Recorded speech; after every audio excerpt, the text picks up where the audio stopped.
A merry morn to you. Once again, you'll have to forgive my title's clickbait phrasing. I am a pawn of the algorithm gods now. Thus are the wages of those who delve too deep. Castigations 17.4. But lest I outstay my welcome, let me just say that my actual plan here is to very quickly elaborate on an offhanded point I made back in my Arguing with Ideologues series about how it is incentives rather than narratives that frame a majority, if not the totality, of human motivation.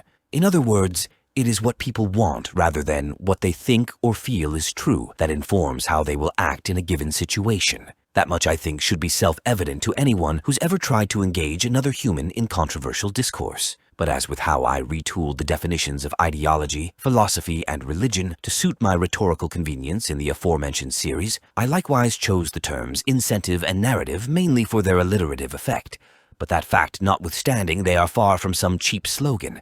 And upon further reflection, their significance is such that I've decided it's worth excavating, if only to firmly disassociate them from desires and beliefs, as I'm sure they will be otherwise conflated to mean.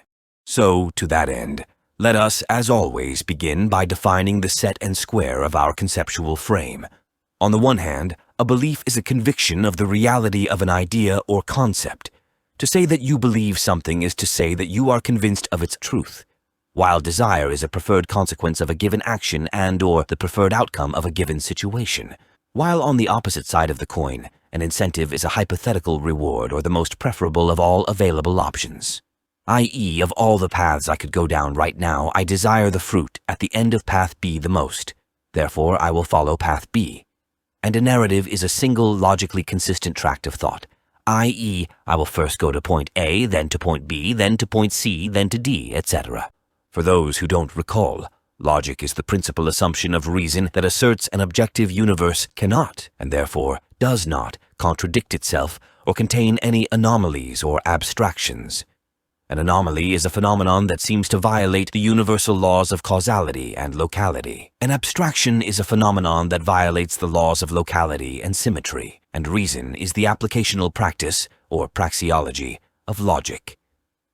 Putting that all together, a rational idea is one that does not contradict itself, has no element that just exists or happens, because reasons and within which all parts are tangibly interconnected.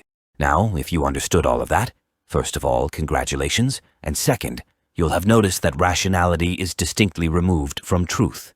That is because reason and logic themselves are abstractions, i.e., phenomenologically uncorrelated to material reality, and the reason I've brought you this far into the weeds is to try to work it into your mind that, by itself, an idea being logically sound bears no correlation to whether it is objectively correct or not.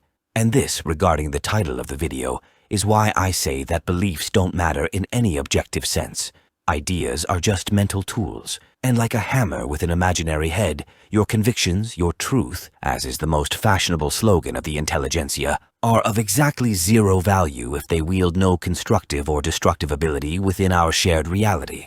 And on that note, the one final point I think I'll end off on is that meaning, as defined by me in and for the context of my own theory craft, is that which engenders a definable change, either constructive or destructive. To say that 1 + 1 = 2 is a meaningful statement, whereas 0 + 0 = 0 is not. But yeah, I just wanted to clear that up. Hopefully you found this little side tangent of mine informative, or at least amusing.